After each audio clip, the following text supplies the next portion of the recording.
lewat.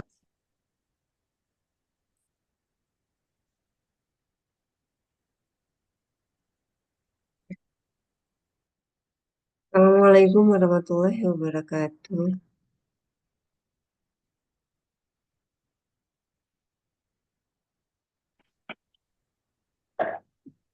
Waalaikumsalam warahmatullahi wabarakatuh. Ya, Alhamdulillah,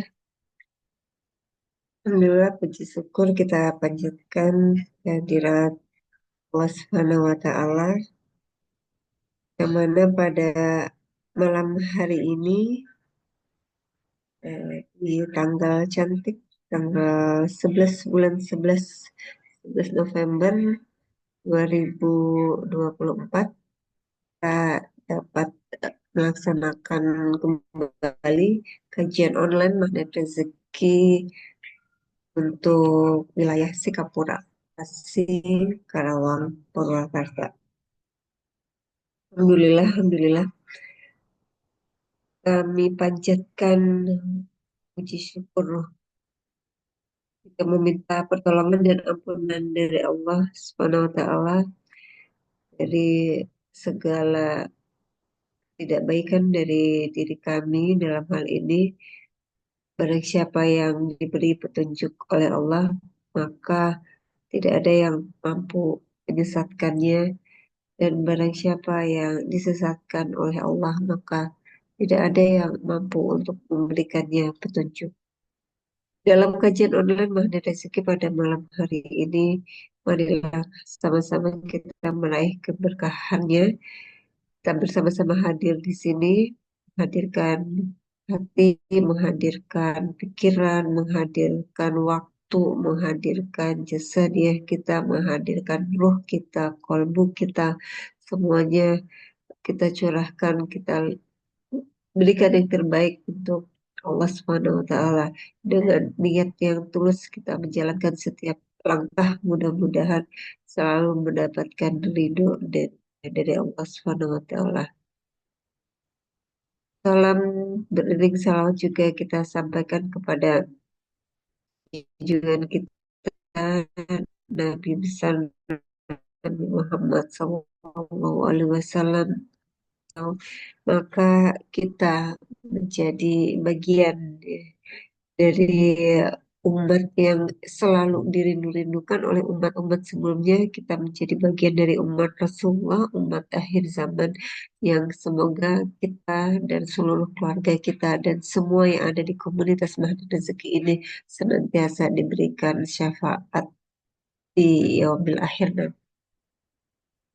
Baiklah, teman-teman semuanya, pada kajian online Mahdi Rezeki di malam hari ini kita eh, akan belajar, ya. Kita akan menarik energi, ya. Kita akan mengambil vibrasi energi positif dari pembicara pada malam hari ini. Beliau, saya perkenalkan, beliau adalah Ustadz Imam Hambali. Ustadz Imam Hambali, sarjana pendidikan, CTNNLP, CTNR. Beliau adalah CEO Bima Trend Darussalam Indonesia. Beliau pimpinan PMD Al-Hunafa. Beliau juga adalah konsultan Galuh Mas Group. Beliau merupakan certified trainer.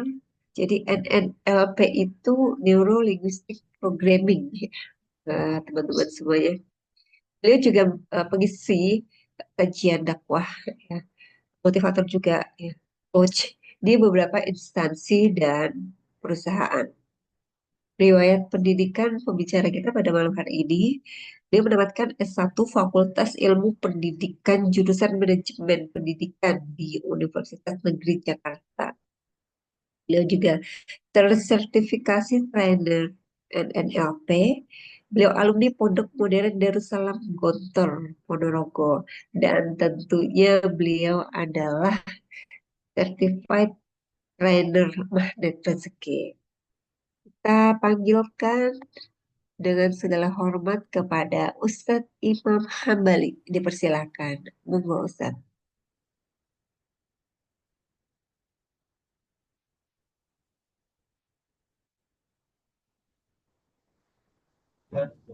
Di sini ya, piramida bergabung. Baik, baik.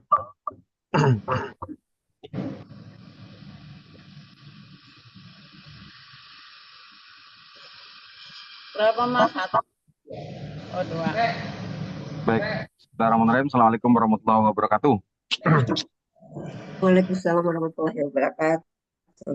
Yang bakso ya. Alhamdulillah, salatu wassalamu ala rasulillah. Allahumma sholli ala Muhammad wa ala ali Muhammad. Senang sekali pada malam hari ini bergabung dengan sahabat-sahabat magnet rezeki semuanya.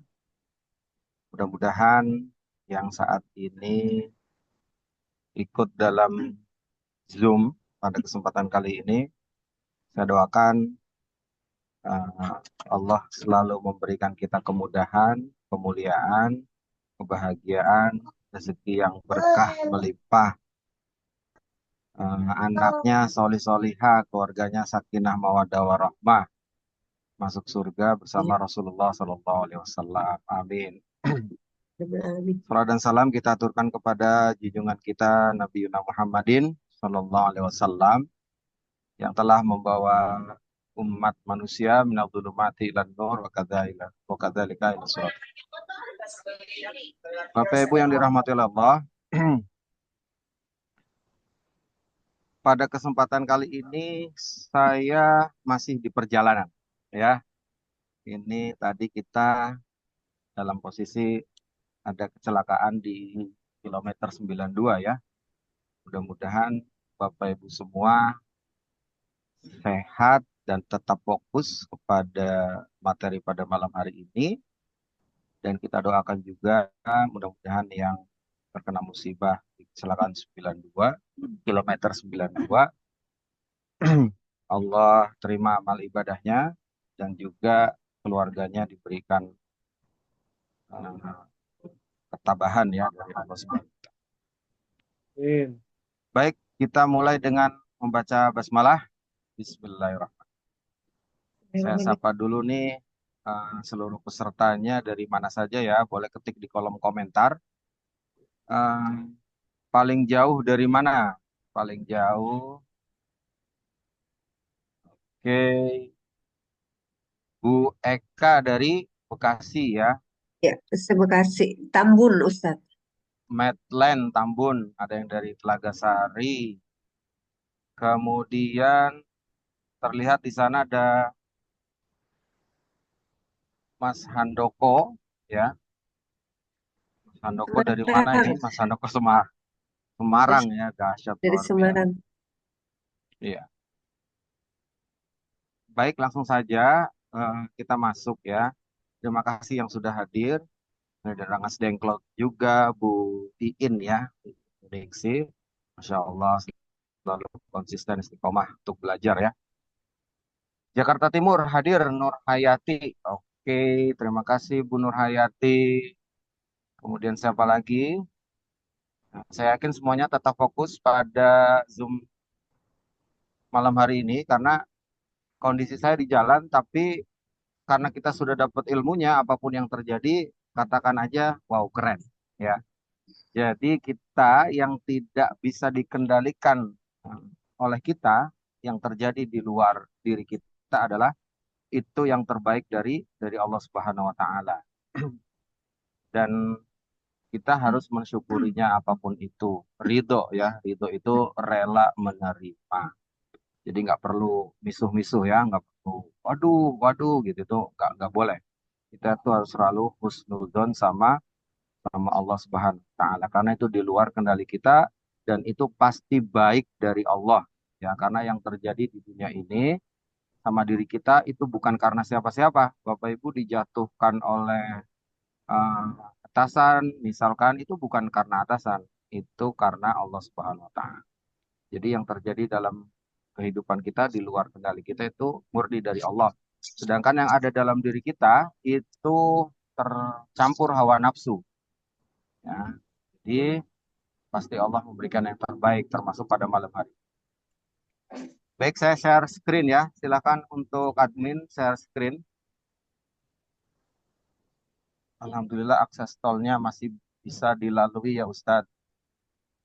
Bu Primi, kita lewat tol apa ya? Ini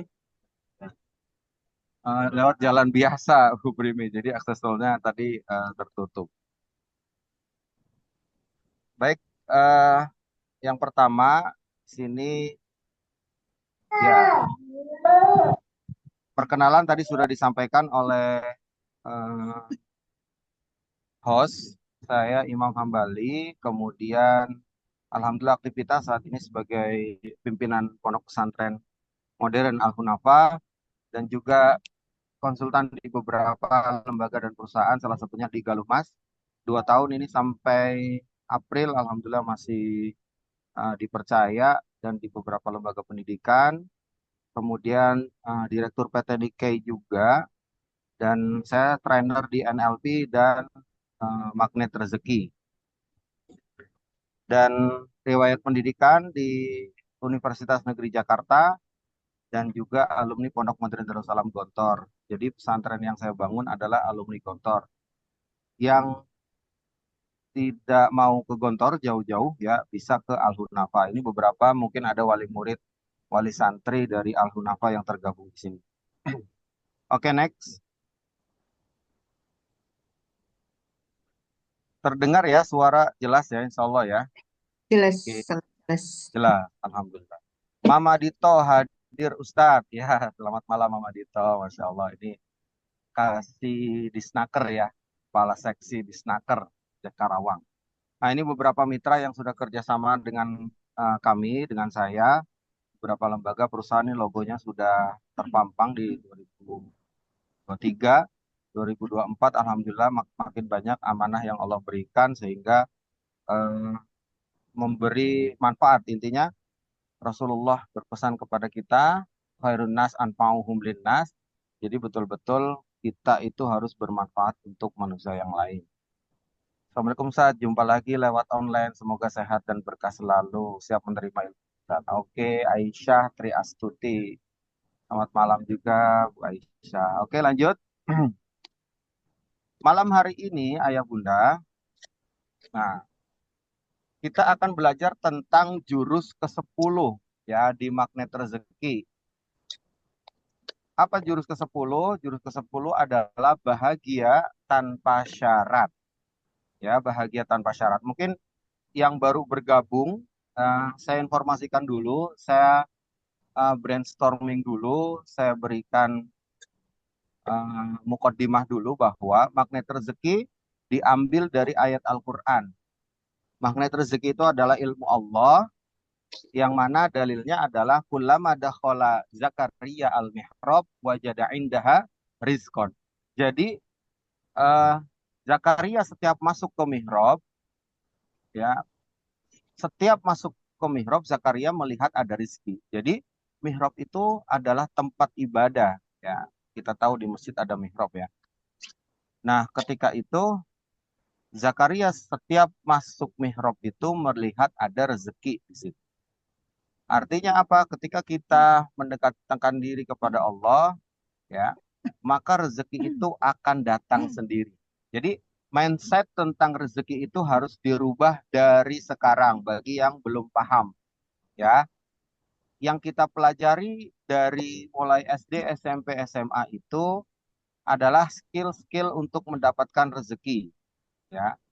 Cuman mungkin belum tepat karena guru kita kadang mengajarkan skill-skill untuk nanti kita kerja ya nak, setelah kerja sekolah, setelah sekolah kerja, setelah kerja dapat uang, dapat rezeki, kemudian eh, terus aja seperti itu gitu. Jadi seakan-akan kita itu mengejar-ngejar harta, padahal harta atau rezeki dan rezeki tidak melulu tentang harta juga itu tidak perlu dikejar-kejar tapi datang sendiri. Jadi kalau kalau saya ibaratkan rezeki itu kupu-kupu, kita diajarkan dari kecil itu untuk menangkap kupu-kupu. Ada namanya skill bagaimana eh, mendapatkan atau menangkap kupu-kupu, mendapatkan rezeki, ya. Kayak misalkan ya Bapak Ibu ngajarin anak sekolah biar belajar dapat kerjaan gitu kan. Itu ibarat kayak semacam latihan lari, latihan mendap-mendap, latihan untuk bikin jaring, ada toolsnya ya untuk menangkap kupu.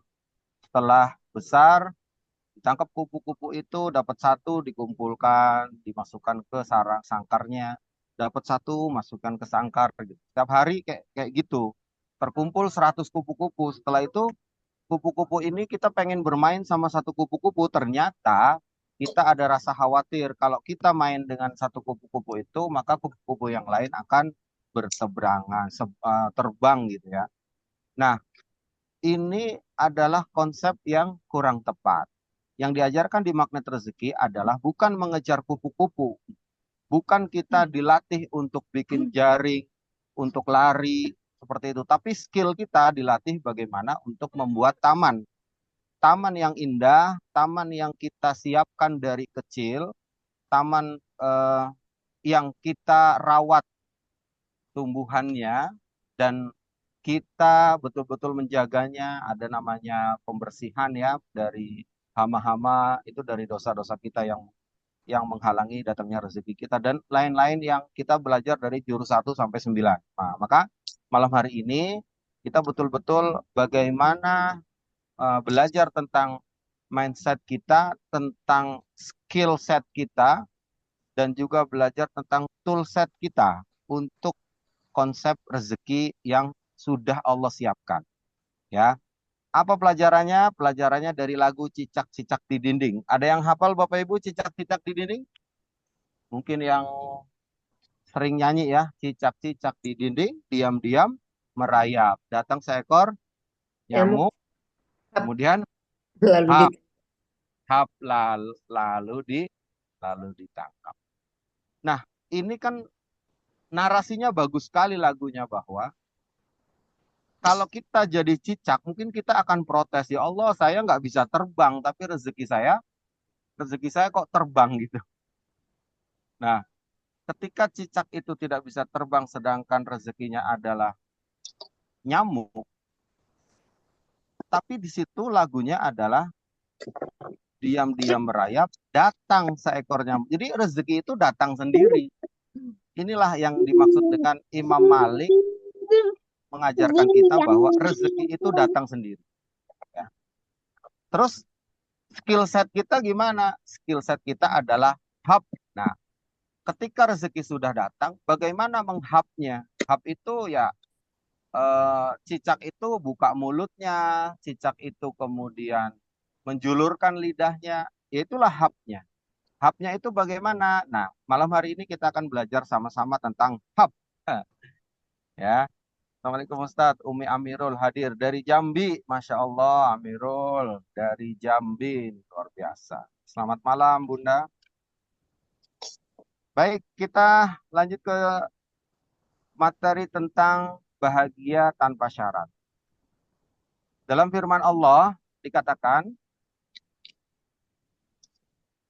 bahwa hadapkanlah wajahmu ya kepada aturan atau program Allah yang lurus. Lidini Hanifa. Hanifa itu artinya lurus. Ya. Yang diciptakan dengan sebuah program atau fitrah yang tidak ada perubahan pada fitrah itu. Jadi lihat, sejarah ketika Allah menciptakan Nabi Adam itu, fitrahnya adalah Allah ciptakan Nabi Adam untuk bersenang-senang. Ya. Fakula min huma haitsu syi'tum rogoda. Jadi silahkan makan, minum, bersenang-senang di dalam surga. Itu fitrahnya Allah ciptakan manusia itu untuk bersenang-senang di surga. Maka untuk apa kita diciptakan? Nah, di sini ya duduklah diam engkau bersama istrimu di surga, kata Allah kepada Nabi Adam, nikmati semua yang ada dan berbahagia. Fitrah Allah itu adalah bahagia, maka bahagia itu mestinya tidak ada syarat lagi. Oke, next. Sayangnya dari kecil kita dilatih dan terbiasa bahagia itu dengan adanya syarat. Silahkan di slide selanjutnya. Misalkan kita bahagia kalau kita dilamar. Setelah dilamar ternyata belum bahagia juga. Kita bahagia kalau menikah. Setelah sudah menikah, belum tentu bahagia juga. Saya bahagia syaratnya kalau punya anak. Ternyata ketika ada anak, ada persoalan-persoalan baru gitu kan. Nah, maka selama kita menentukan syarat untuk bahagia, maka sampai kapanpun kita tidak bisa merasakan kebahagiaan itu. Ya, adanya syarat untuk bahagia itu menjadikan kita malah jauh dari kebahagiaan itu. Nah, kita tidak akan pernah bahagia saat memberi syarat atas hidup kita. Mari kita kembali kepada fitrah awal kita. Ya, di sini kisahnya dari Ustadz Nasrullah bahwa beliau diprogram di lingkungan untuk memiliki anak laki-laki karena enam-enamnya itu anak perempuan. Maka padahal program itu sebenarnya yang membuat itu adalah lingkungan. Jadi karena beliau tidak punya anak laki-laki, maka diprogram untuk punya anak laki-laki. Ketika sudah belum bisa mendapatkan anak laki-laki, maka disitulah sebenarnya bukan program dari Allah Subhanahu wa Ta'ala. Ya, maka sumber bahagia saat menemukan Garputala. Nah, ini di Garputala atau getarkan hati dengan Al-Qur'an. Ternyata tidak melulu bersyarat. Dan bahagia itu tanpa harus ada syaratnya. Kemudian next. Nah, misalkan ada sebuah pilihan Bapak Ibu, ada dua pilihan. Kalau ditanya, sebenarnya kita mau pilih yang mana? Lunas hutang atau bahagia? Coba chat di kolom komentar. Mau pilih mana? Lunas hutang atau bahagia? Yang punya hutang ya. Kalau enggak, ini aja deh. Mau pilih kaya raya atau pilih bahagia? Silakan. Bahagia dan kaya raya. Nggak bisa dua-duanya bahagia. Pilih salah satu saja ya. Nah tentunya, nah kan Bu Primi dan juga Bu Triwulan, Dimas Aulia juga memilih bahagia. Buat apa hutangnya lunas tapi kita nggak bahagia gitu? Buat apa kaya raya tapi nggak bahagia? Maka sebenarnya program, tapi di sini ada yang milih lunas hutang ini luar biasa Bunda. Jadi program awal kita itu, nah kalau yang pilih lunas hutang, kalau sudah lunas kan tenang. Tapi yakinlah setelah lunas hutang akan ada hal-hal yang baru gitu Bunda.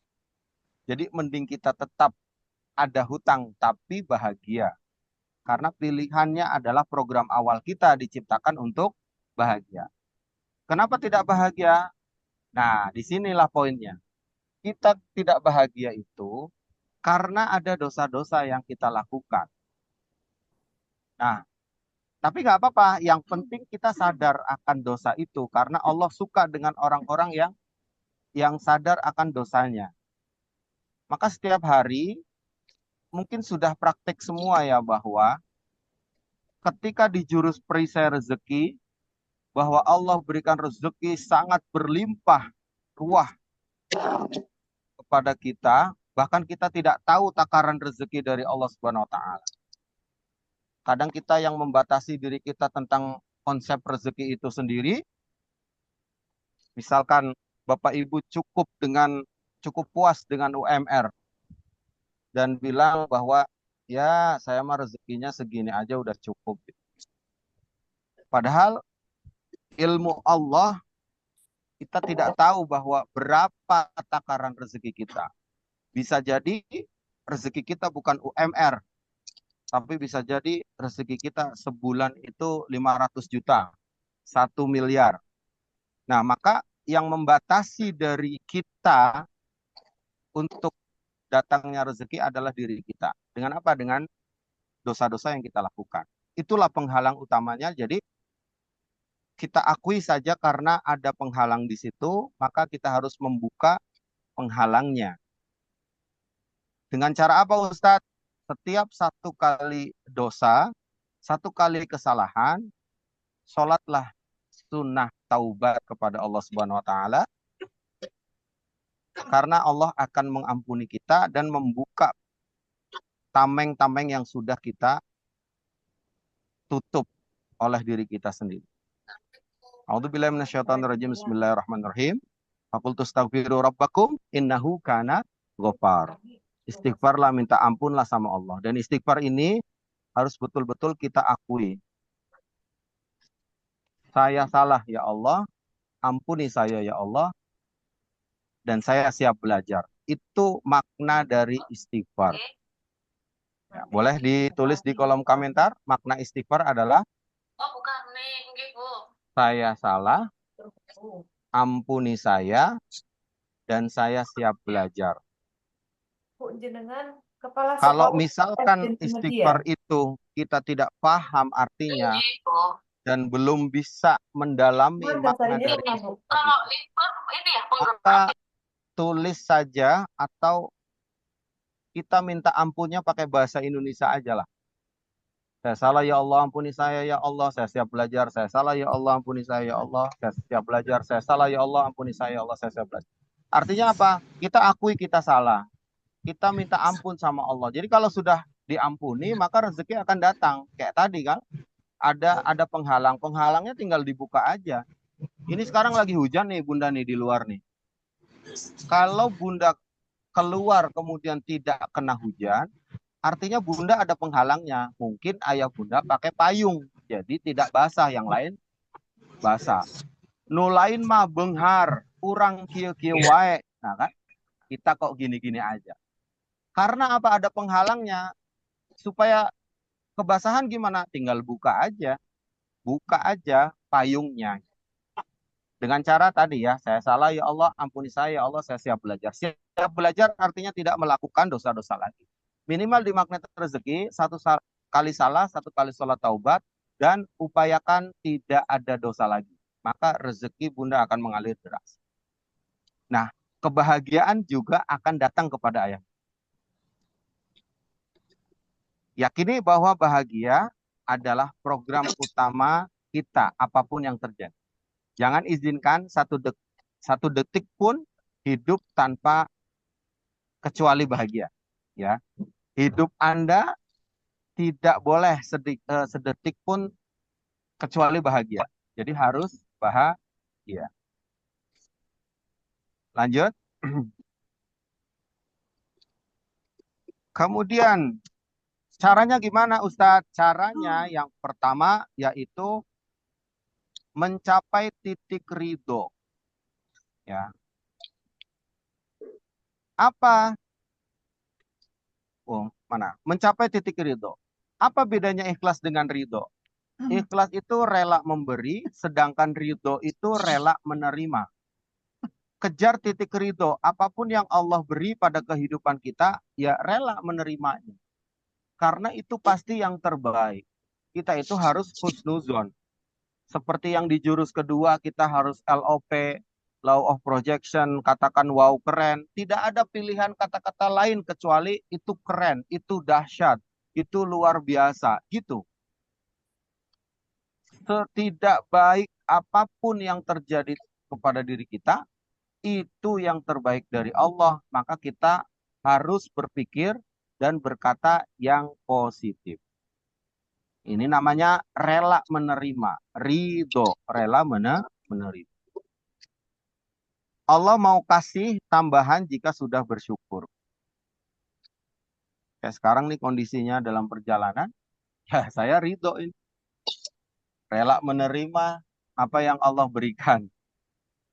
Karena kalau kita tidak ridho, nanti hati ini jadi sariawan. Kalau saya tidak ridho, jantung ini, jantung yang tadinya normal berdetak dalam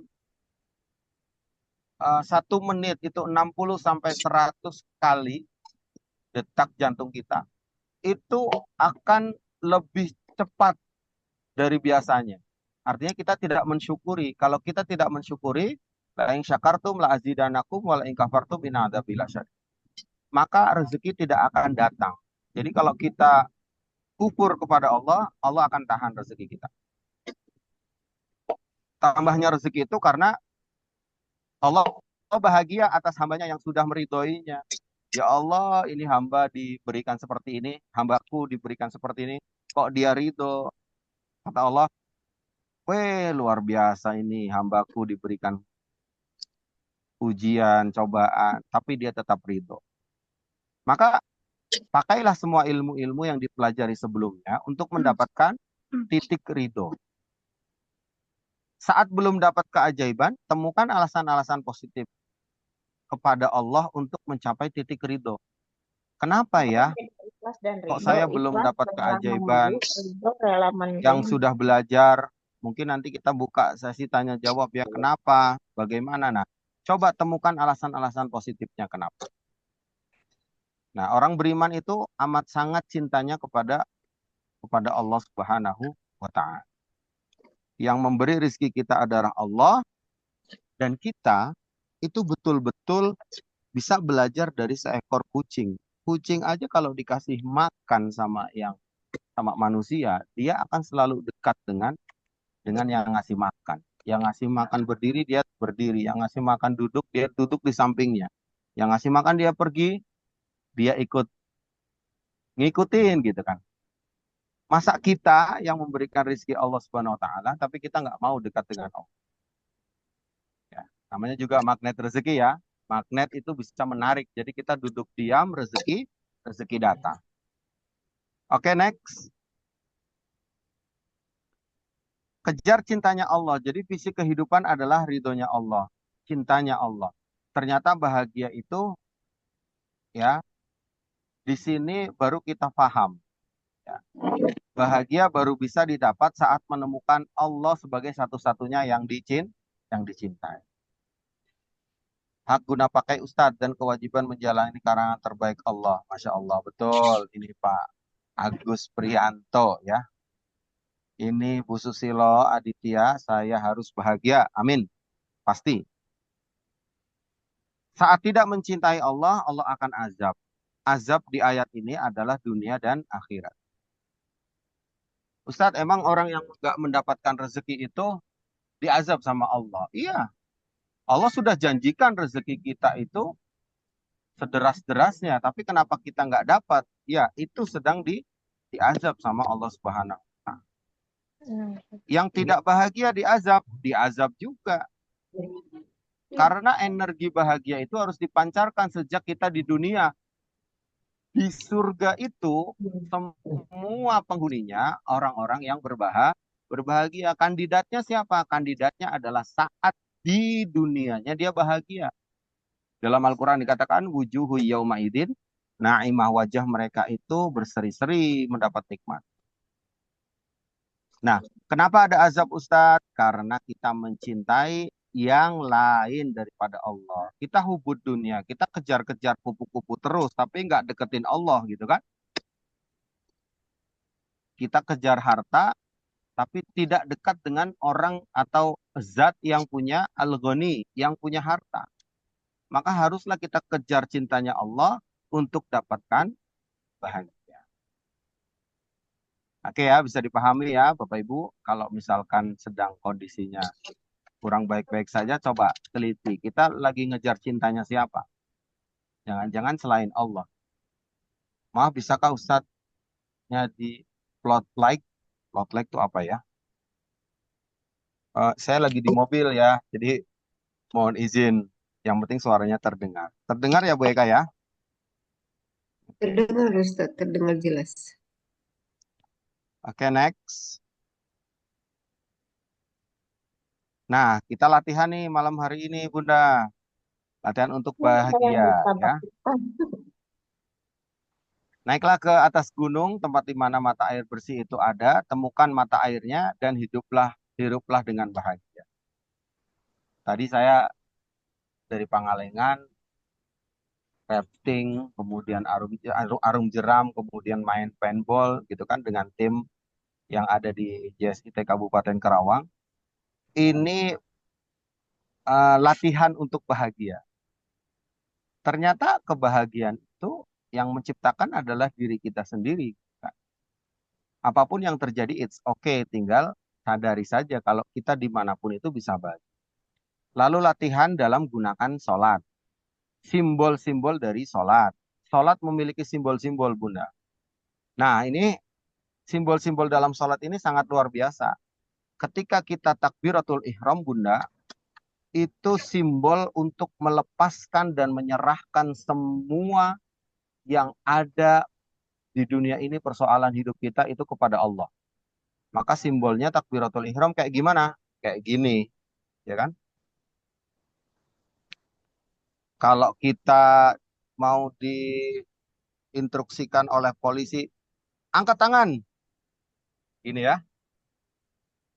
Ini merupakan simbol menyerah, melepaskan, mengikhlaskan. Kepada siapa?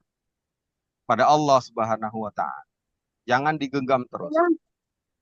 Simpan di sana di meja. Saya ada game nih, Bunda. Coba tangannya genggam semuanya. Oke, bagus, genggam yang keras.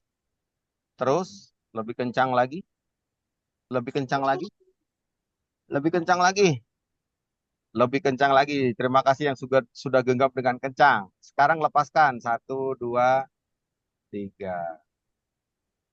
Apa yang dirasakan Bunda?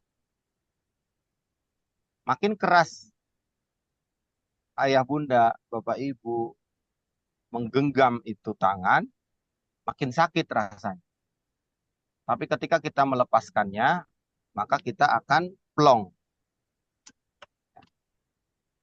Sama, sebenarnya yang kita genggam itu apa sih? Ya cuman angin. Jadi jangan terlalu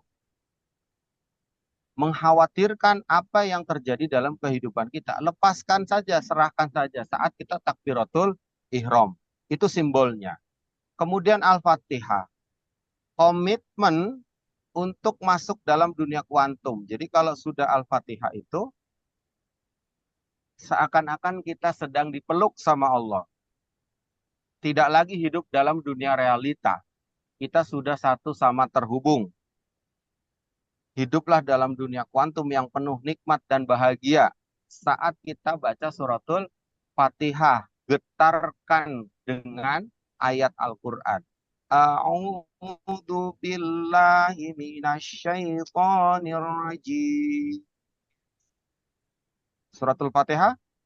Bismillahirrahmanirrahim.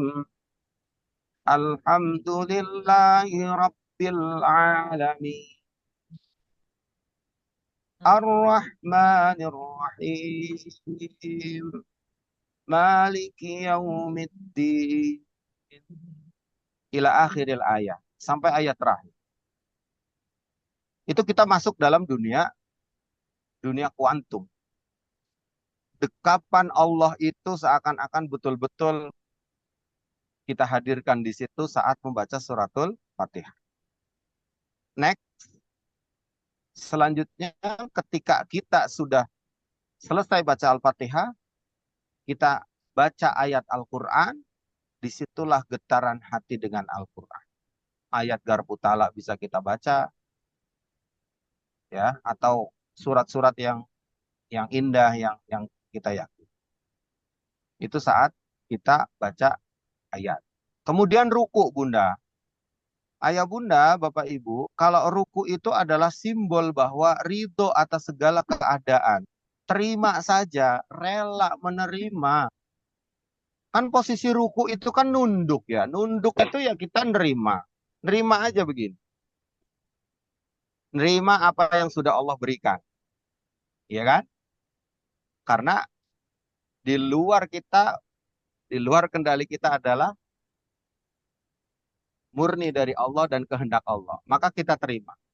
Tapi ketika kita iktidal sami Allah huliman hamidah, bangkit ya. Setelah kita ridho, setelah kita menerima, kita bangkit dari keadaan terpuruk atau keadaan tidak bagus, bangkit Bunda. Jangan terus-terusan merasa kita jatuh. Ada simbol iktidal yang kita harus bangkit dari kondisi tidak bagus. Motivasi-motivasi optimis itu harus kita ciptakan. Kemudian sujud, turunkan garis kebenaran ke titik nol. Ucapkan, saya salah. Ampuni saya siap belajar. Terus diulang 34 kali dalam sujud minimal dalam satu hari. 34 kali sujud kita, akui saja kita salah. Karena posisi sujud itu betul-betul, ya kita kepala itu rendah banget dari pantat gitu ya. Maka ya akui saja kita salah, minta ampun, dan siap belajar. Nah, kemudian kalau kita sudah memaknai semua gerakan ini sebagai pengulangan materi-materi magnet rezeki ini luar biasa. Sampai duduk di antara dua sujud, iftirosh, itu pengakuan bahwa kita terus membutuhkan Allah dengan doa. Jadi kalau duduk iftirosh itu kita betul-betul butuh Allah. Rabbi firli warhamni wajburni warfa'ni warzuqni wahdini wa'afini wa'afan. Itu kan doa semua dan pengakuan bahwa kita itu butuh sama Allah. Ya Allah ampuni saya, Rabbi firli warhamni, sayangi saya, cintai saya, wajburni, tutuplah aib saya. Aib kita ini Allah tutup loh. Dan kita minta Allah tutup aib kita. Nggak ada yang hebat di dunia ini. Semua atas izin Allah Subhanahu wa taala. Maka kita minta tutup saat kita iftirosh, duduk di antara dua. Warfa'ni, angkatlah derajat kami ya Allah, angkatlah ekonomi kami ya Allah, angkat rezeki kami ya Allah. Warzuqni, berikan kami rizki ya Allah. Wahdini, berikan hidayah kepada kami. Wa'afini, ampuni kami. Ya. Dan begitu terus kita itu membaca dan mengaku bahwa kita itu butuh Allah saat duduk di antara dua sujud. Kemudian sujud lagi, akui dosa lagi. Saya salah ya Allah, saya minta maaf, ampuni saya siap belajar. Sampai tahiyat awal atau tahiyat akhir. Nah ini ada 5 bagian dalam tahiyat. Next. Apa makna atau simbol tahiyat?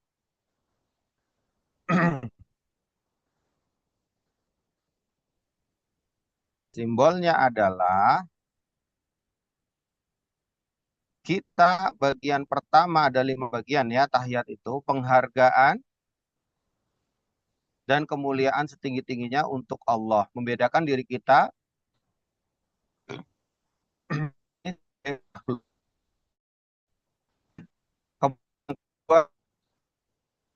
salam kepada para nabi, rasakan bahwa kita semua itu sama dan terhubung di alam kuantum. Ya.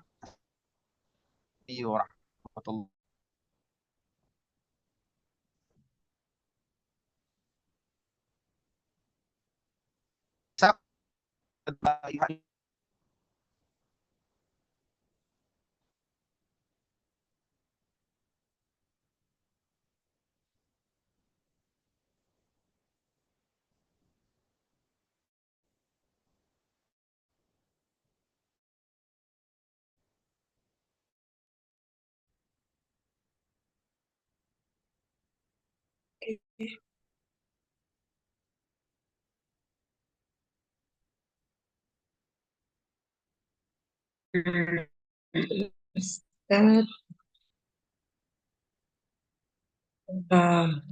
keluar ya?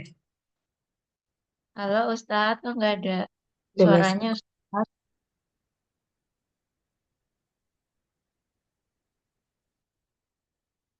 Tunggu sebentar ya, Bunda.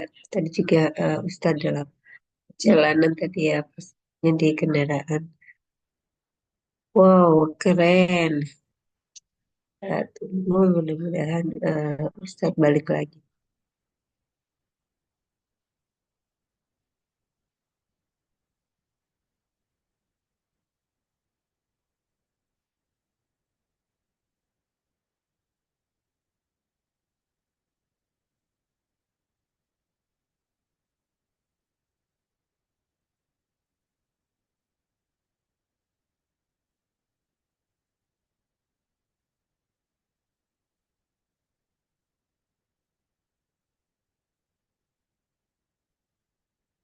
Sambil nunggu Ustadz masuk, saya review ya materi yang udah disampaikan oleh tadi Ustadz Imam kembali. Gak apa-apa ya Pak Medan ya, sambil menunggu Ustadz Imam masuk.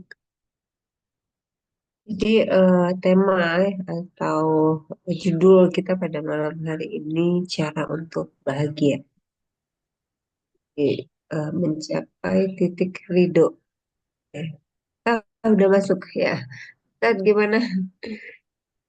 Silakan di Iya, mohon maaf ya, biasa di perjalanan ini. ya, Gak apa-apa silakan. nanti Bu Eka tinggal bantu untuk ini aja ya, Saya review. lagi di perjalanan.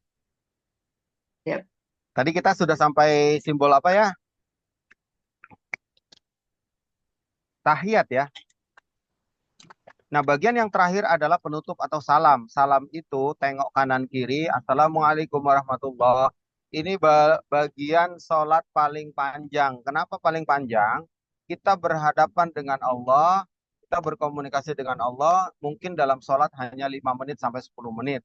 Tapi kita berurusan dengan manusia, itu jauh lebih panjang daripada kita dengan Allah. Maka pantas di mana Allah titipkan rezeki kita, Allah titipkan rezeki kita di kemuliaan dan kebahagiaan orang lain karena kita. Makin kita memuliakan dan membahagiakan orang, maka disitulah Allah titipkan rezeki kita. Makin kita mengecewakan, makin kita mengkhianati orang lain, maka kita sesungguhnya sedang menghancurkan sumber rezeki kita itu. Maka semua hewan ketika ditanya, kalau kita Nabi Sulaiman bisa tanya sama monyet, di mana Allah titipkan kamu rezeki? Monyet akan jawab, Di pohon pisang.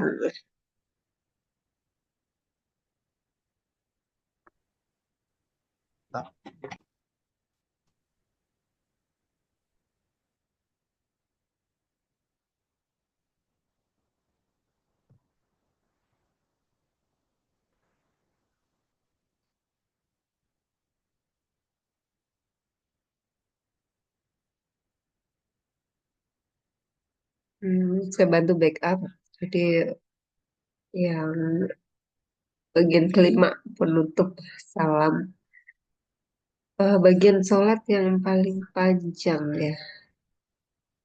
Pertama ini kita berpikir salam itu eh, bagian terpendek ya daripada sholat. Salam ke kanan, salam ke kiri ternyata itu bagian sholat yang paling panjang karena harus menjaga ilmu ya merawat merawat terumbu karang. Kalau ikan itu ladang rezekinya tuh di terumbu karang. Kalau monyet itu rezekinya tuh di pohon pisang gitu kan ya. Kalau eh, jerapah ya, jerapah ladang rezekinya itu di pucuk-pucuk pohon ya, di dedaunan, di pohon-pohon gitu. Jadi kalau makhluk yang lain itu tahu tempat rezekinya di masing-masing area, masing-masing situasi gitu. Nah, rezeki kita di mana? Seperti yang Ustadz sampaikan tadi, bahwa rezeki kita itu berada di kemuliaan, di kebahagiaan orang lain. Ya, tapi karena kita orang lain ridho, orang lain mulia, orang lain bahagia karena perantaraan kita, maka rezeki jadi Pelan-pelan. Hadir lagi. lanjut. Assalamualaikum. Waalaikumsalam. Lanjut Ustaz. Iya, iya terima kasih. Kalau kita Nabi Sulaiman bisa bicara dengan hewan, akan ditanya itu monyetnya, di mana rezeki Allah titipkan rezeki kamu? Pasti monyet akan bilang di pohon pisang. Jerapah di mana rezeki kamu? Jerapah, semua jerapah akan bilang di pucuk pohon. Dan ketika manusia ditanya di mana Allah titipkan rezeki, karena rezeki itu titipan ya, nggak mungkin kita minta 1 miliar turun datang 1 miliar. Kita minta sehat gitu, sehat terus langsung sehat gitu tiba-tiba pasti ada wasilah.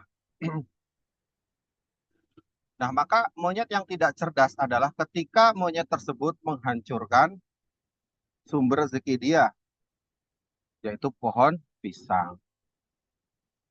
Salam dari Binjai. Dan tidak ada kayaknya monyet yang menghancurkan pohon pisang. Tapi berapa manusia yang sering menghancurkan sumber rezeki itu sendiri. Maka simbol salam itu kita harus menjaga hubungan kita hablum minan nas, sesama manusia. Makin kita menjaga hubungan kita sama manusia, maka makin banyak rezeki kita mengalir kepada kita. Oke, next. Ini banyak iklannya, nggak apa-apa ya, ayah bunda ya. Ayo, apa-apa Ustaz. Ini sahabat-sahabat terbaik saya di mobil ini. Masya Allah. Nah, agenda penting selesai sholat adalah membuat orang lain bahagia karena kita. Ketika kita ingin membahagiakan orang lain, maka orang lain itu penting dan kita sudah tidak penting lagi, gitu kan? Ketika kita sudah paham bahwa Allah titipkan rezeki kita di kemuliaan dan kebahagiaan orang lain karena kita, jadi makin kita bisa membahagiakan orang, makin kita bisa memuliakan orang, maka makin deras rezeki kita. Insan magnet rezeki setiap hari pasti akan mengelis, bikin daftar. Siapa nih yang aku bahagiakan hari ini? Siapa yang akan aku muliakan hari ini? Pasti kayak gitu kan? Terutama ke triangle miracle itu. 3 keajaibannya itu siapa? Orang tua kita, pasangan kita, dan anak-anak kita. Itu yang utama untuk dibahagiakan dan dimuliakan. Nah, bagaimana membuat orang lain penting? Ya, selalu menghargai orang lain. Pikirkan kenapa orang di sekitar kita itu penting bagi kita. Orang lain adalah faktor penting bahagia Anda. Minimal sekali didoakan. Kita mendoakan orang lain, maka malaikat akan mendoakan kita. Kata malaikat, kalau kita mendoakan orang lain, fa anta mislu dzalik wa anta mislu dzalik. Maka kamu pun akan sama. Oke, next. Ini yang terakhir.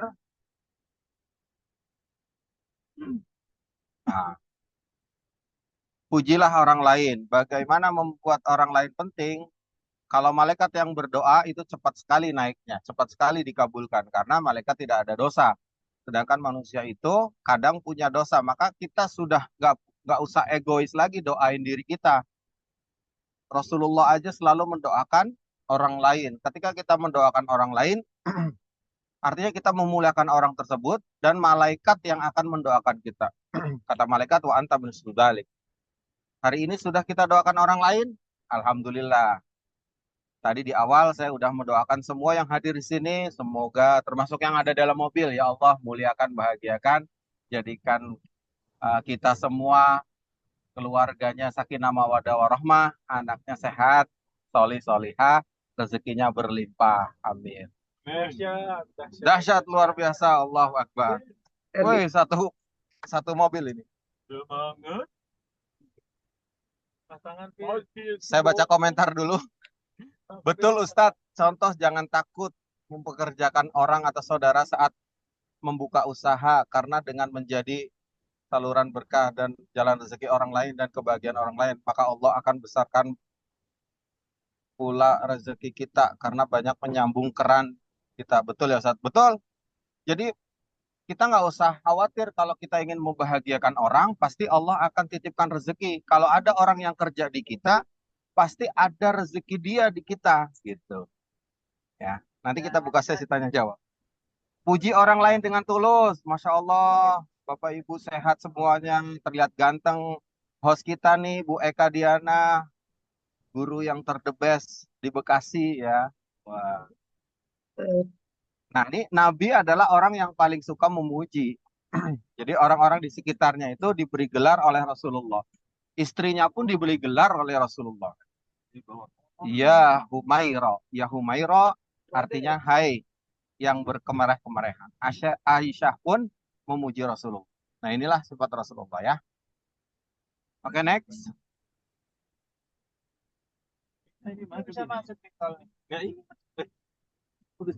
Oh ini masih ya. Kunci sukses, mari memuji orang lain. Mari pentingkan orang lain agar kebahagiaan datang pada diri kita. Kita punya peragendaan people skill. Wujudkan kebahagiaan kita saat orang lain bahagia. Jadi kebahagiaan kita adalah saat orang lain bahagia. Maka akan terjadi keajaiban di situ. Memancarkan kebahagiaan di kebahagiaan orang lain. Itu kunci rahasia sukses. Setelah sholat, jangan kerja lagi, tapi muliakan orang lain. Sebagai wujud simbol salam di akhir sholat. Just food, no punishment. Nah, inilah. Next.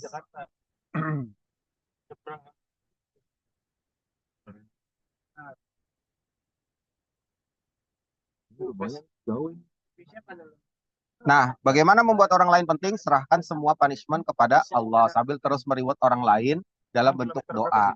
Sungguh ini nggak mudah. Sungguh ini tidak mudah. Percaya ayah bunda?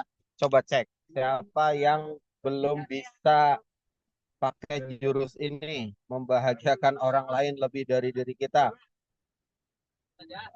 Chat di kolom komentar. Mudah atau tidak mudah? Coba dicek. Atau siapa yang sudah mudah membahagiakan orang lain?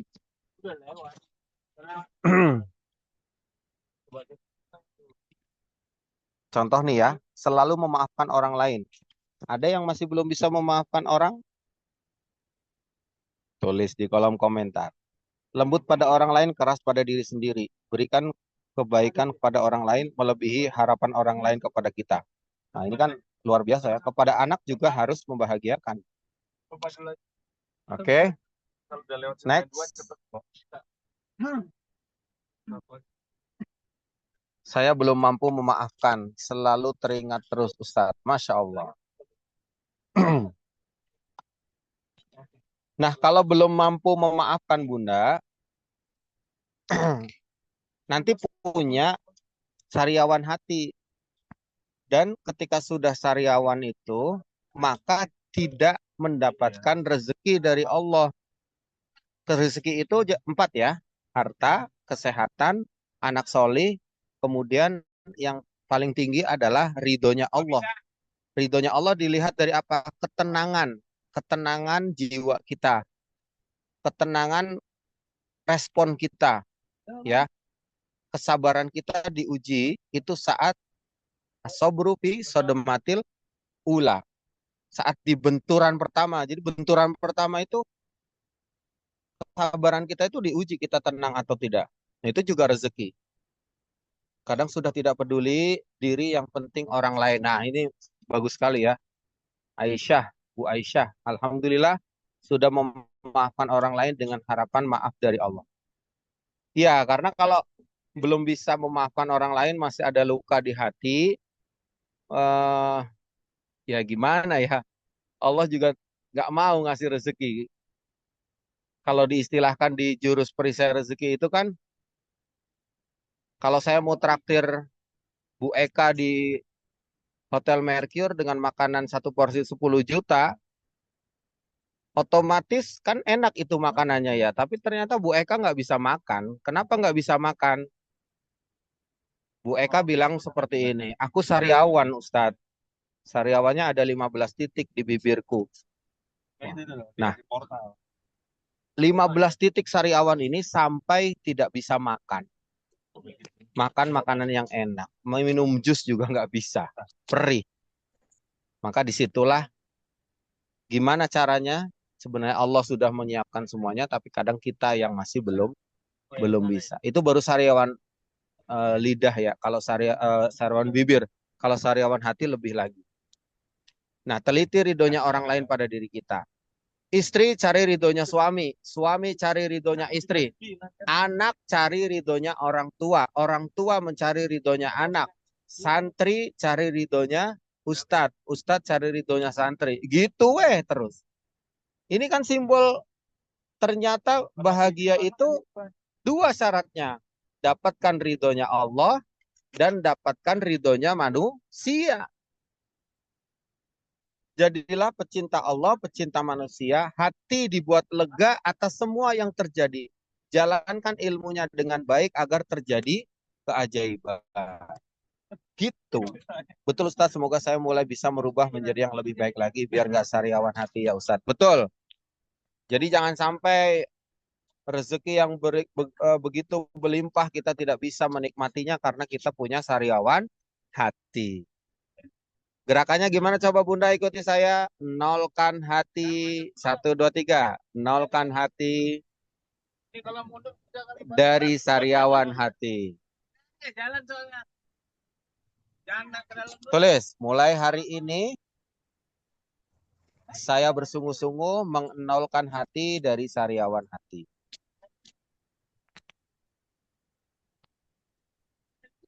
Mulai hari ini coba yang masih on. Ini berapa pesertanya ini? Wow, luar biasa ya 41 orang.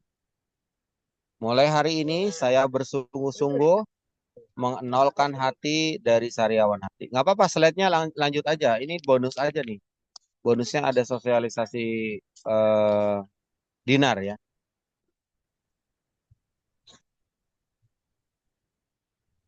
Mulai hari ini saya bersungguh-sungguh mengenolkan hati dari sariawan hati. Oke, terima kasih Bu Hasna. Mulai hari ini saya bersungguh-sungguh mengenolkan hati dari sariawan hati. Oke, terima kasih Bu Eka. Selanjutnya Amirul Hakim. Mulai hari ini saya akan mengenolkan hati dari sariawan hati. Masya Allah. Mulai hari ini saya bersungguh-sungguh mengenolkan hati dari sariawan hati. Terima kasih Bu Susilo Aditya. Ini luar biasa. Kemudian ada lagi mungkin yang on cam atau yang off cam masih fokus. Ya. Nah, ini nanti di tanggal 22 Desember di Galuh Mas saya buat event merubah luka menjadi rezeki istimewa. Itu saya buat event besar di Galuh Mas nanti. 22 Desember ya. 22 Desember itu bagaimana merubah luka menjadi rezeki istimewa. Karena tadi ya Allah sudah mentraktir kita setiap hari, tapi kita tidak bisa menikmati karena apa? Kita masih punya sariawan hati. Ya. Bu Eka saya traktir dengan enaknya makanan harga 10 juta per porsi di Hotel Mercure ternyata nggak bisa makan karena lidahnya, bibirnya sariawan. Ada sariawannya berapa? Banyak ternyata 15. Sariawan hatinya sama banyak orang lagi. Nah, disitulah Allah akan tutup rezeki kita. Oke ya Bunda yang dirahmati Allah, sebelum kita sesi tanya jawab, ini ada sedikit sosialisasi produk dari Magnet Rezeki. Ada sedikit cerita Ustadz kemarin bercanda sama anak 5 tahun. Malah diludahi muka saya. Alhamdulillah Ustadz saya sudah tidak marah. Tapi kenapa hati saya masih sedih ya? Padahal saya kuatkan bahwa itu kehendak Allah. Iya betul, itu kehendak Allah. Dan itu terjadi karena dosa kita, karena kelakuan kita. Udah, pakai ilmu cermin ajaib. Apa yang terjadi pada diri kita? Ya karena tingkah laku kita. Gitu aja. Jadi kalau ada hal-hal yang nggak enak, tinggal berpikir, ya Allah, tadi saya dosa apa ya? Hari ini saya ngelakuin apa ya? Gitu, sehingga Allah kasih ini, sehingga begini, sehingga besi, gitu. Nah ini ya yang harus kita lakukan.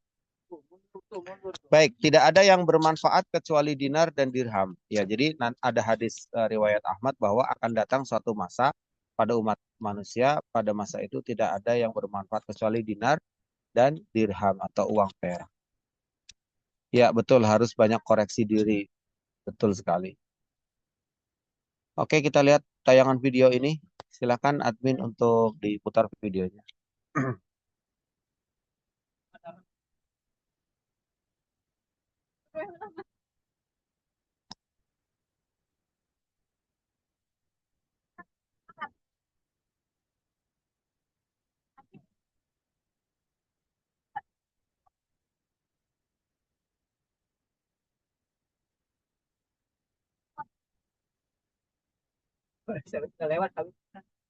Mundur aja udah.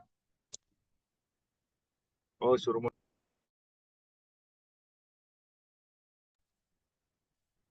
Suaranya nggak muncul ya, tapi ada tulisannya sih. Pasti diikuti.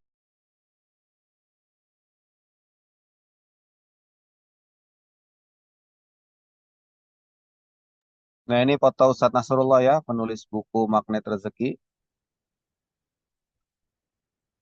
6 tahun berturut-turut jadi bestseller.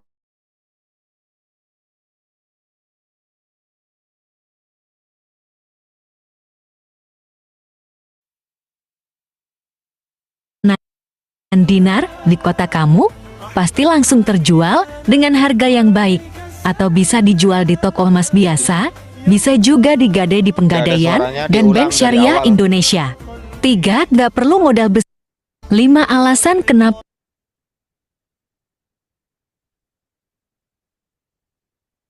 harus punya dinar khairur.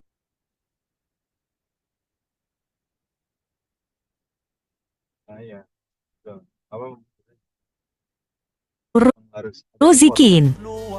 1. Aman dari inflasi. Tiap tahun ada yang namanya inflasi yang menyebabkan penurunan daya beli uang.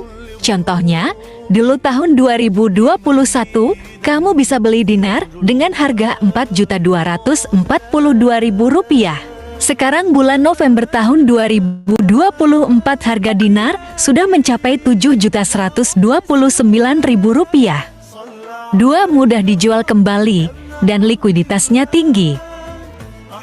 Jika kamu ingin menjual dinar yang sudah tersimpan lama, maka tinggal menghubungi WR atau SDMR ataupun sentra layanan dinar di kota kamu, pasti langsung terjual dengan harga yang baik, atau bisa dijual di toko emas biasa, bisa juga digadai di Penggadaian dan Bank Syariah Indonesia.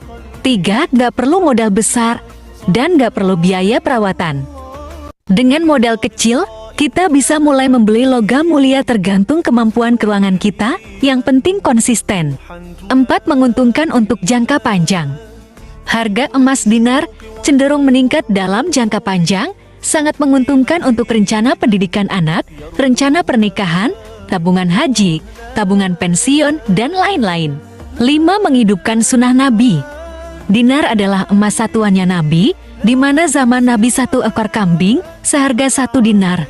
Saat ini, harga kambing masih setara 1 dinar. Dinar mulia di zaman Nabi dan akan mulia di akhir zaman.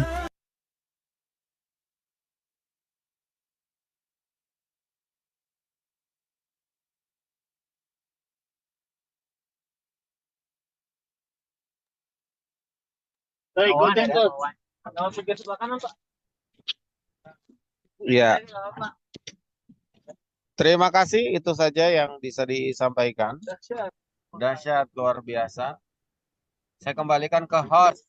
Jika ada tanya jawab, silahkan chat di kolom komentar. Yang penting, saya doakan semua pada malam hari ini kita mendapatkan energi bahagia dan menjaga energi bahagia. Oke? Emang bisa kita bahagia dalam kondisi apapun? Yakin bisa, Allah Akbar.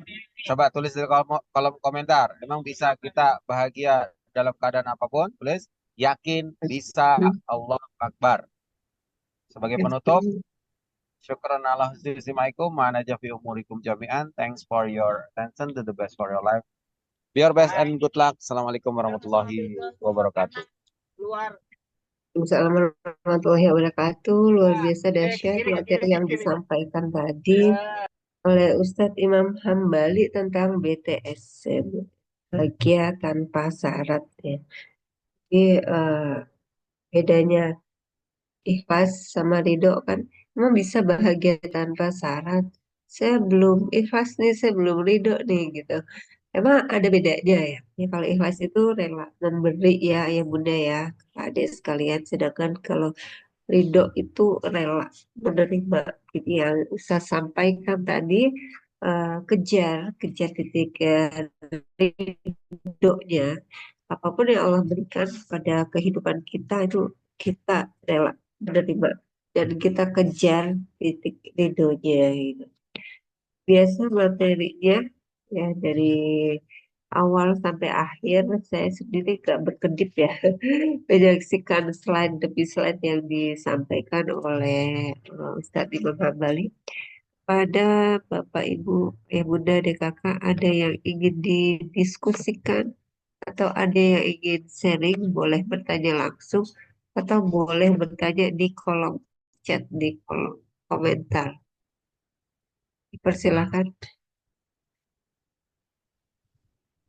Baik juga latihannya ya Ustadz ya. Latihan untuk bahagia itu. Bahagia itu diusahakan ya.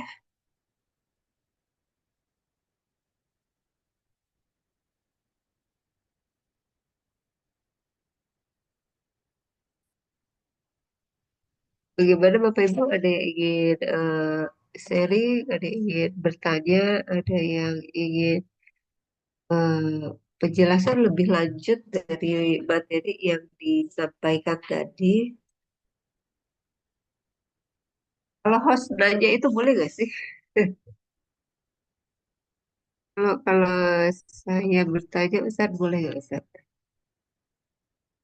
Sambil menunggu peserta yang lain ya. Sambil menunggu pertanyaan dari peserta yang lain itu,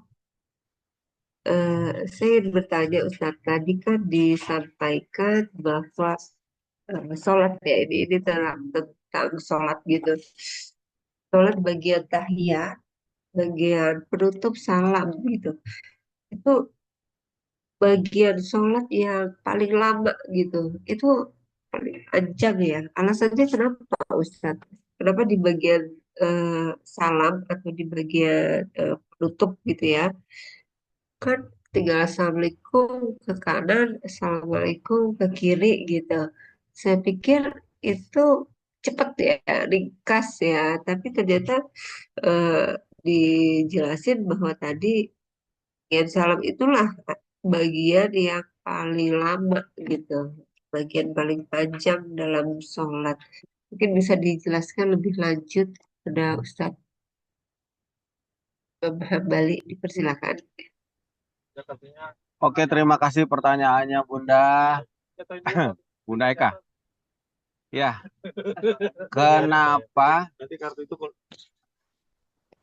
kenapa simbol salam dalam sholat itu paling panjang? Ya Allah, sahabat-sahabatku di sini luar biasa dahsyat, Allah Akbar. Masya Allah. Kenapa simbol salam tengok kanan kiri itu lebih lama dari gerakan yang lain? Karena kita tengok kanan kiri itu, kita diminta untuk menyelesaikan urusan kita dengan sesama manusia. Kalau sama Allah, clear Bunda. Minta maaf sama Allah, minta ampun sama Allah, Allah ampuni. Tapi kalau sama manusia, ada orang yang bangkrut ya, orang bangkrut saat dia di akhirat. Hampir-hampir mau masuk surga karena pahalanya banyak, tapi ada yang interupsi. Interupsi, ya Allah, saya nggak setuju dia masuk surga karena dulu dia menzolimi saya. Nah loh, pahala Bapak Ibu dipindahkan ke orang itu, bayangkan. Interupsi lagi orang yang lain, misalkan Bapak Ibu punya perusahaan, karyawannya Bapak Ibu zolimi, Bapak Ibu tidak perhatikan karyawannya.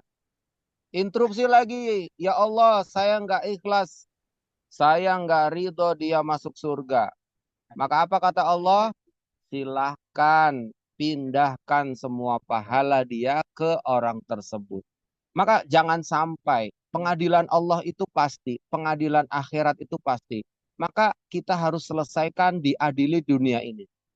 Ya, caranya gimana Ustadz? Ini toolsnya sudah diajarkan ya bahwa satu orang yang sudah pernah kita sakiti, satu kali sholat taubat untuk orang tersebut. Niatnya sebelum niat sholat taubat begini. Ya Allah, saya sakit hati sama misalkan sakit hati sama Bu Eka gitu. Ya Allah, saya sakit hati sama Bu Eka. Ampuni saya ya Allah dan ampuni dia ya Allah.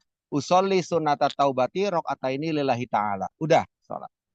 Tapi kalau orang yang kita sakiti, orang yang kita zolimi, dan orang yang pernah menyakiti kita disolati, dan orang itu banyak, gimana Ustadz? Satu orang, satu kali sholat taubat. Bunda nyakitin 10 orang, 10 kali sholat taubat. Ya, termasuk orang yang nyakitin kita. Siapa? Suami kita nyakitin kita. Sholat taubat untuk suami. Gitu. Jadi kita menyelesaikan urusan kita dengan manusia itu jauh lebih lama daripada urusan kita kepada Allah Subhanahu wa taala. Oke? Wah, ini yang tanya banyak sekali ya Allah. Dibatasi ya pertanyaannya. Silakan Bu Eka. Ya, terima kasih jelas sekali jawabannya. Berikutnya, berikutnya Bunda Primi Lupida. Bunda Primi, Afwan Ustadz, pertanyaan dari Bunda Primi. Bagaimana sikap kita bila ada orang yang kita anggap berilmu, tapi mengatakan bahwa hadis riwayat Ahmad mengenai dinar itu termasuk hadis doif? Pertanyaan dari Bunda Primi, Ustadz, mangga dipersilakan. Ya, jadi jangan pernah menilai satu dalil dengan dalil yang lain, menjudge satu dalil dengan dalil yang lain sebelum ada uh, dalil yang penguat. Kan kata Nabi, antum a'lamu bi umuri dunyakum. Jadi kita itu lebih paham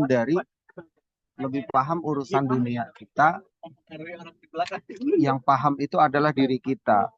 Maka ketika ada orang yang ibaratnya ini berkaitan dengan dinar ya, karena ini dinar juga produk guru kita sebagai kita tawasulan dan sebagai kita penghargaan, penghormatan kepada guru, apapun, dan insya Allah kalau itu berkaitan dengan kekuatan finansial, sekarang begini deh, kalau memang tabungan kita kan gini, apapun usahanya, apapun usaha bisnisnya, ilmunya pakai magnet rezeki dan tabungannya pakai dinar gitu.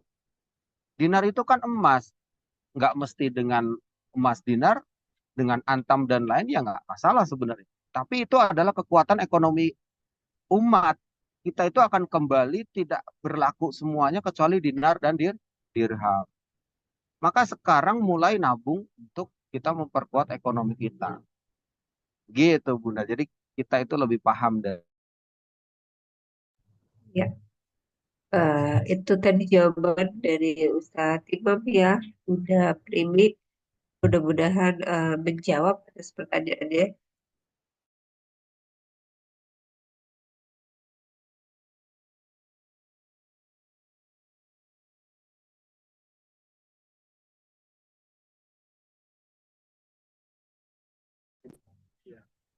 Ustadz, sholat taubat itu bisa dilakukan siang hari. Ya, sholat taubat itu dilakukan kapan saja nggak apa-apa. Saat kita ingat, saat kita melakukan dosa, boleh langsung kita sholat taubat. Pokoknya jangan sampai kita punya perisai rezeki ya. Gitu ya, Bu Susilo, Bu Susi, mulai hari Iya. ini yuk perbaiki semuanya. Silakan Bu Eka. Iya. Ini barusan laptopnya mau keren jadi saya ini dengan device HP. Eh, Pertanyaan berikutnya tadi udah ya Ustaz ya, sholat tobat itu. Sudah, sudah. Jadi Bunda Rita, Ustaz, gimana kalau kita pengen nabung bidang, tapi pendapatan kita sekarang belum cukup untuk membayar amanah kita. Nah ini bagaimana ini? Ada dua option, ada amanah, ada eh, pengen punya dinar gitu. Jadi yang mana diprioritaskan? Silakan Ustaz. Jazakumullah khairan kasiran. Gimana kalau kita pengen nabung, tapi pendapatan kita sekarang belum cukup untuk membayar amanah, untuk membayar hutang maksudnya ya. Ah, ini bulan lalu saya juga ngisi tentang bagaimana lunas hutang ya.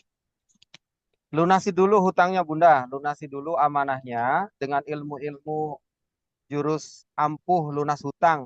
Nanti saya kirim ya, itu ada videonya juga rekamannya. Bagaimana jurus ampuh lunas hutang. Nah setelah hutangnya lunas, baru berpikir untuk kita bagaimana nabung gitu ya. Jadi lunasi dulu eh, hutangnya, baru bisa untuk berpikir menabung. Karena dibandingkan dengan sedekah pun wajib adalah bayar hutang dulu. Dan hutang itu kan sebenarnya kejahatan Islam itu kalau kita punya hutang itu. Orang kalau punya hutang itu berpikirnya udah nggak sadar itu, udah konsentrasinya eh, kurang fokus lah gitu. Apalagi hutangnya yang berkaitan dengan bank atau riba ya. Jadi silakan Bunda, saran saya eh, lihat di YouTube yang bulan lalu tentang jurus ampuh lunas hutang. Baru nanti kita nabung. Oke? Nabung dinar saya ada nomor, silakan chat di admin dia 085770868883. Ini yang sudah siap nabung dinar, nanti kita umroh bareng. Kita praktek semua ilmu dan jurus-jurus magnet rezeki di Baitullah, di Mekah langsung ya. Dengan tabungan dinar kita. Syukron. Ya, jadi tetap prioritas amanah dulu ya. Amanah dulu diutamakan, terus baru mikir untuk nabung dia. Nah, itu tadi ya. Kita bisa lunas amanah. Tadi berikutnya Bu Susilo, ya, kasih kembali. Yang lain silakan. Ada yang mau bertanya lagi? Ada yang mau sharing? Ada yang mau diskusi? Eh, Berikutnya dari Dimas Aulia. Bagaimana sikap kita kalau ada seorang yang masih punya sariawan hati ke kita? Padahal setiap lebaran saling memaafkan dan kita baru tahu kalau orang tersebut ternyata minta maaf tidak tulus atau masih ada sariawan hati ke kita. Nah, bagaimana Ustaz sapi hal tersebut? Iya, di Mas Aulia, bagaimana sikap kita kalau ada orang yang masih punya sariawan hati ke kita? Sariawan hati ke kita, padahal setiap lebaran ketemu saling maafkan. Ya, gak harus nunggu lebaran sebenarnya minta maaf ya. Dan kita baru tahu kalau orang tersebut ternyata minta maaf tidak tulus. Yang penting kita ikhtiar maksimal sudah minta maaf. Urusan dia memaafkan atau tidak, itu urusan dia dengan Allah. Yang penting sudah minta maaf, dan kita sudah sholat sunnah taubat untuk dia, berarti kita sudah punya agenda untuk memperbaiki terumbu karang atau memperbaiki sumber rezeki kita. Ya, jadi selama ini yang Bapak Ibu lakukan mungkin karena minim ilmu ya, menghancurkan sumber rezeki ibu banyak bertentangan dengan sesama manusia gitu kan. Siapapun diomongin, siapapun disalahin, siapapun pokoknya menghancurkan terumbu karang, menghancurkan rezeki kita sendiri. Kayak tadi ya monyet menghancurkan pohon pisang, maka monyet itu yakin gak bisa makan dia. Kalau kita menghancurkan rezeki kita sendiri, kita nggak bisa makan. Maka itu diperbaiki dan diislah betul-betul ya. Minta taubat ampun sama Allah, sama manusia juga salat taubat dan minta maaf. Urusan dia maafin atau enggak, serahkan kepada Allah Subhanahu wa taala. Gitu Bunda. Ya, Itu Bu Eka ya. Saya kira cukup ya ya, Bu Eka. cukup ya. Dibatasi pertanyaannya. Eh, Terakhir satu lagi boleh Ustadz. Eh, Terakhir dari Pak Abirul, ya, tentang ayat Jalputala itu apa? Itu aja sih. Itu pertanyaan terakhir ya, Bapak Ibu. Ibu, adik kakak, karena Ustadz juga dalam perjalanan pulang. Sinyalnya lagi wow keren. Oke, sambil menunggu Ustadz, saya spill ya, saya spill untuk ayat Garputala. Jadi metode, lebih tepatnya metode Garputala. Kalau ayat itu mah ya tetap ayat Al-Quran ya, ayat Al-Quran. Kalau metodenya dengan metode Garputala. Jadi kenapa dibilang sebagai metode Garputala? Garputala itu ibarat garpu ya, menggarpu kan. Garputala itu adalah salah satu alat praktikum ya anak-anak waktu sekolah dulu di fisika biasanya itu. Jadi ketika ada satu garputala, kemudian di sebelahnya ditaruh garputala yang lain, itu eh, salah satu garpu talanya digetarkan, digoyangkan, maka itu juga akan memberi getaran ke garpu tala yang lain. Padahal yang garpu tala yang lainnya ini nggak disentuh gitu. Tapi karena ada getaran energi ya, jadi ada gelombang energi yang terjadi di situ, garpu tala yang satunya lagi tuh ikut bergetar. Ya, itu kiasannya seperti itu. Jadi kalau ayat Garputala maksudnya tetap ayat Al-Quran, tapi metodenya metode kita ngambil kiasan dari Garputala. Sama guru kita, Ustaz Nasrullah gitu, diajarkan ketika kita misalnya punya persoalan begitu ya. Tapi ini kalau saat Imam bisa masuk, gak apa-apa. Ini sambil nunggu aja. Kalau misalnya kita punya persoalan, kita punya ya apapun lah itu ya, apapun persoalan kita, persoalan dengan diri kita sendiri yang masih belum selesai gitu, atau misalnya persoalan dengan orang lain gitu, persoalan dengan masa lalu, persoalan dengan apapun itu gitu, untuk lewat jalurnya lebih lebih cepat gitu atau jalur ungkit ya, pengungkit. Jadi kalau dia diungkit ya itu akan lebih cepat gitu ya, jungkat-jungkit gitu ya. Ketika dia diungkit gitu dia akan lebih cepat naik ya.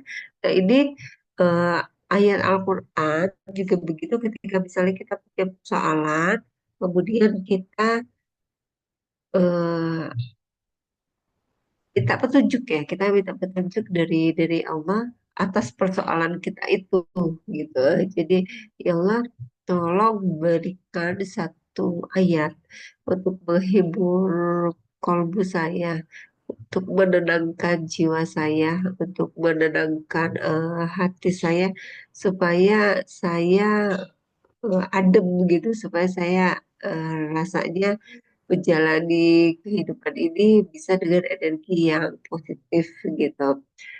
Supaya spiritual meternya di area yang positif. Ya udah kita ke Al-Quran, kemudian ya silahkan pilih gitu, silahkan pilih dengan jari telunjuknya, boleh dengan mata tertutup menunjuk gitu ya.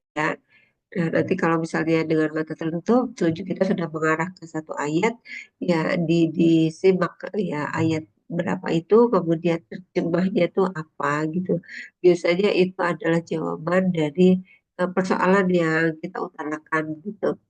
Dan sekiranya misalnya dapat ayat yang tidak positif gitu tentang siksa, tentang ancaman dan lain sebagainya, Bapak Ibu, adik kakak, ayah bunda itu bisa lihat ke beberapa ayat di atasnya atau beberapa ayat di bawahnya gitu.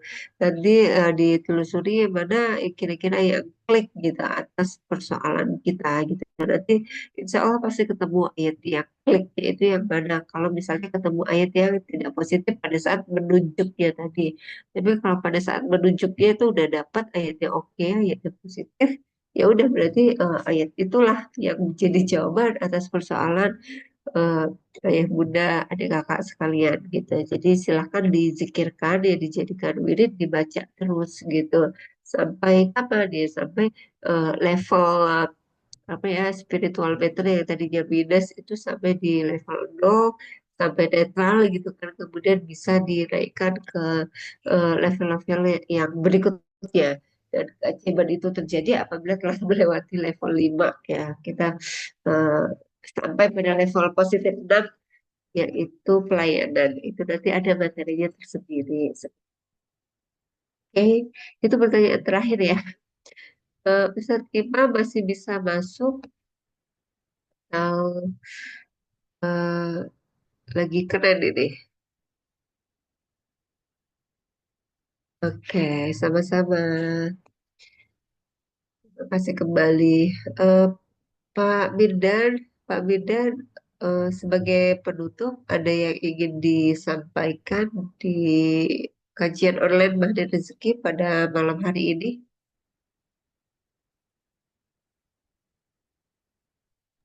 Cukup, Boy Kak. Nah, Ya, oke. Ya, demikian, demikian para partisipan Zoom pada malam hari ini. Terima kasih atas kehadirannya, terima kasih atas waktunya, terima kasih atas pengorbanannya. Malam Senin gitu, Senin malam ya, Senin malam masih semangat untuk mencari ilmu, untuk mempraktekkan ilmu ya Mbak Rezeki yang pada materi hari ini disampaikan oleh Ustadz Imam Hambali dengan judul Bahagia Tanpa Syarat ya, BTS. Di bahagia itu tidak ada syaratnya, yang penting Allah ridho, udah itu intinya di situ ya.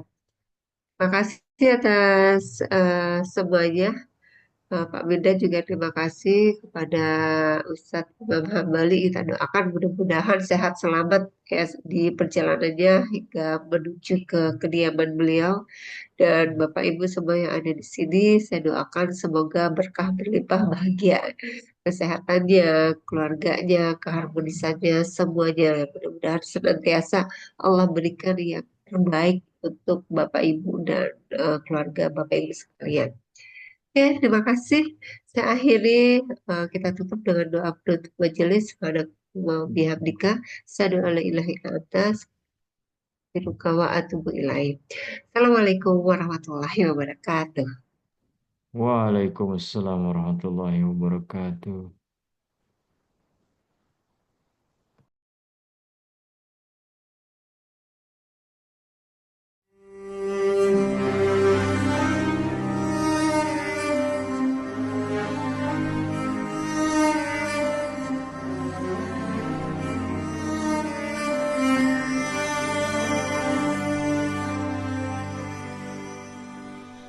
لا إله إلا الله الملك الحق المبين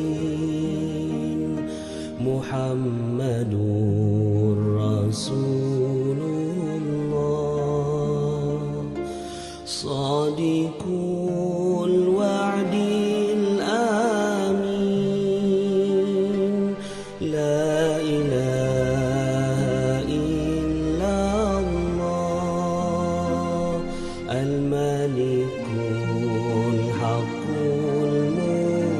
المبين محمد رسول الله صادق الوعد الآمين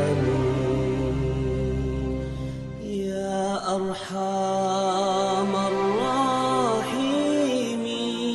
الراحمين يا أرحم الراحمين يا أرحم الراحمين فرج على المسلمين بجاه طه الرسول جد ربنا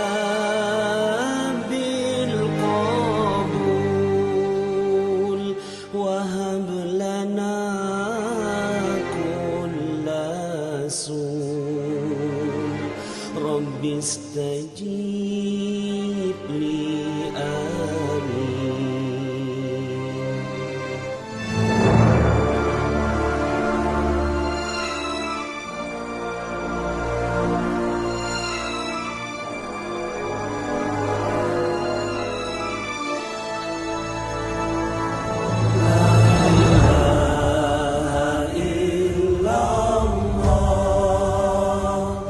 الملك الحق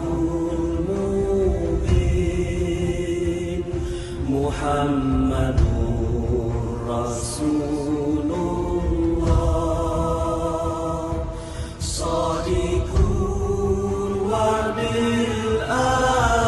الآمين لا إله إلا الله الملك الحق المبين محمد رسول الله صادق الوعد الآمين واغفر لكل الذنوب واستر لكل العيوب واكشف لكل الكروب واكفي أذى المؤذين ثم الصلاة والسلام على شفيع الأنام والآل نعم الكرام والصحب